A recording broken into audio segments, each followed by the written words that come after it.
Selamat pagi saudara. Sebelum kita membaca merenungkan firman Tuhan, mari kita berdoa. Kami bersyukur dan berterima kasih kepadamu Tuhan untuk hari yang baru yang boleh kami nikmati.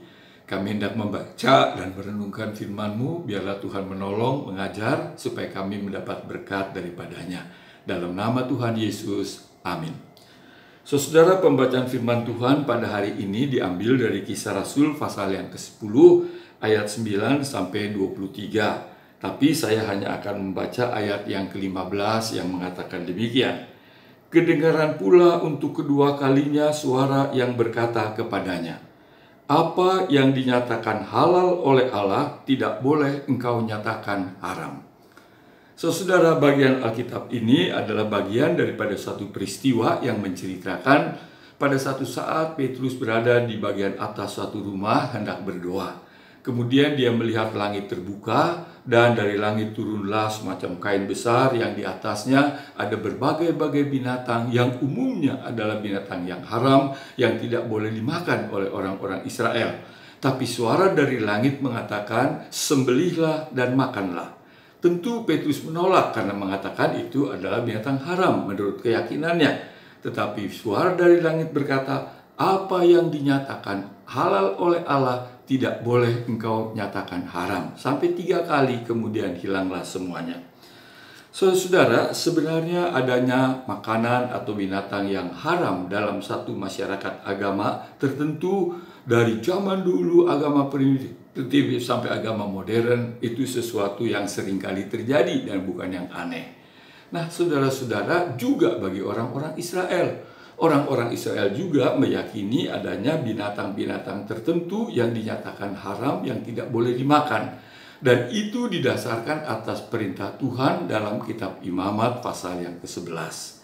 Tapi saudara, jauh sebelum kitab Imamat, yaitu kisah tentang penciptaan, dikatakan ketika Tuhan menciptakan baik tumbuh-tumbuhan maupun binatang-binatang, tidak ada satupun yang dinyatakan haram, yang tidak boleh dimakan, kecuali pohon pengetahuan hal baik dan jahat yang kita tahu itu semua.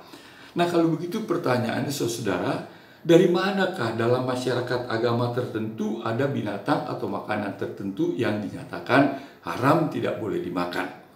Menurut penelitian saudara, bahwa binatang atau makanan tertentu yang dinyatakan haram tidak boleh dimakan oleh satu komunitas masyarakat agama tertentu, pada umumnya dalam masyarakat agama di sekeliling mereka, justru makanan atau binatang itu dianggap binatang suci. Dan kalau orang pada waktu-waktu tertentu makan binatang yang dianggap suci oleh masyarakat agama tetangga itu, maka orang akan mendapatkan kesatuan mistis yang akan memperoleh kesucian atau power atau kehebatan daripada binatang suci tadi. Dan ini seringkali menggoda masyarakat agama tertentu yang kita katakan tadi. Oleh sebab itu, apa yang dinyatakan suci dalam masyarakat agama tetangganya, di dalam masyarakat agama ini dikatakan sebagai justru yang haram, yang tidak boleh dimakan. Dan kalau mereka makan juga, bukannya mereka mendapatkan kesucian atau kekuatan daripada binatang tadi, malah mereka sebaliknya menjadi najis. Oleh sebab itu, saudara, kalau kita makan makanan atau binatang tertentu tanpa keyakinan seperti tadi, yaitu keyakinan mistis untuk mendapatkan kesucian atau kekuatan daripada binatang tadi, maka sebenarnya semuanya itu boleh kita makan. Karena bukankah Tuhan menciptakan pada mulanya baik tumbuh-tumbuhan maupun binatang-binatang, tidak ada satupun yang dinyatakan tidak boleh dimakan atau haram. Oleh sebab itu firman Tuhan mengatakan, apa yang dinyatakan halal oleh Allah, jangan engkau nyatakan haram. Biarlah ini menambah pengetahuan kita dan bisa menjadi berkat. Tuhan memberkati. Mari kita berdoa.